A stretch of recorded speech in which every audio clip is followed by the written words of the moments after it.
Very good to have you with us, Duma, this morning. How's that going to work? Jane, let me just give some context. South Africa is in its worst, I was saying worst economic crisis, according to, it is a desperate situation, 5 years of declining GDP per capita. Some people say it's the worst since we started measuring GDP in 1946. And in that environment, we had a recession last year, the first 2 quarters. We had a GDP shocker in the first quarter again. And now Treasury wants to make things worse. I predicted the last recession. I can tell you right now, if they go ahead with what they're planning to do, we are going to go into another recession next year. Why? Because the national economy does not work like a household budget. The analogy I should explain is that if you increase spending as a household, you don't get more than you spent. But the government, when they increase spending in the economy, there's something called a multiplier.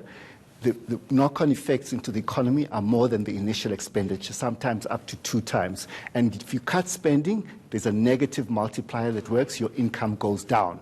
So it doesn't work like a household budget. People must understand. And the second thing I want to say is that South Africa does not have a debt problem. South Africa has a GDP growth problem.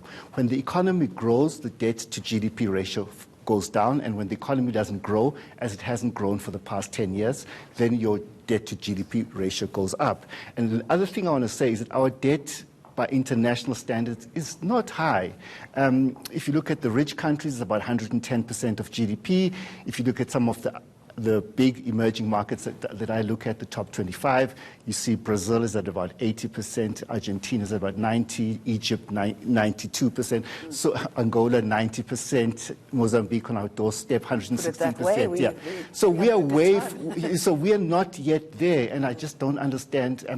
The last time we did this, I think part of the reason why our economy is failing is that the government started this austerity program in about 2014, the budget cuts, yeah. But so what is the motivation then? I mean, something's obviously got to be done. Why would they go this route? Okay, I don't know why. I don't know what it is, because, like, let me just say, we had this thing in the 90s where the government, for no reason, they believed that there was a debt crisis. They implemented the gear policy in 2014. So what happens is that our economy hasn't grown since the global financial crisis. So there was a mild recovery from the global financial crisis from 2010 to 2013.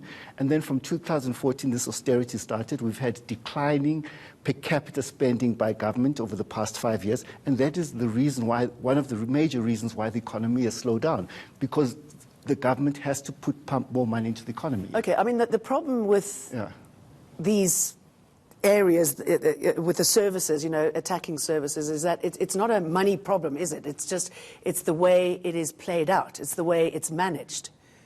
Well, when they're saying they're going to cut spending, it's different from saying we're going to cut wasteful spending. This is just an across-the-board slash-and-burn government spending without justification, So everything's going to suffer equally, whether it's like the creche that needs to be funded or the travel expenses, which could be wasteful. So there's no indiscriminate cuts in public spending, and it's dangerous for our economy. And it's also the fact that the departments that are failing are the ones who are coming up with the solutions. Yes, it's unbelievable. It doesn't really work, does it? Yeah.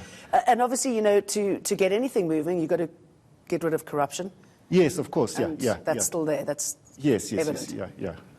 No, we have to get rid. The government has to spend more efficiently, and they have to get rid of the corruption in the public sector. That's a given, yeah. But this doesn't address that problem. This just basically plunges our economy into a worst economic crisis. And I can guarantee you, if that is implemented, we are going into the recession next year. So if it is implemented, what sort of time frame are we looking at? They talked about 3 years, 300 billion rands out of the economy, 5% the first year, 7%. These are big numbers. These are not small numbers, 5% of the government spending, that's a huge number, Well, you predicted it last time. Yes, I did. Let's hope your prediction doesn't come true next time. Thank you very much for coming in. Thank you very much,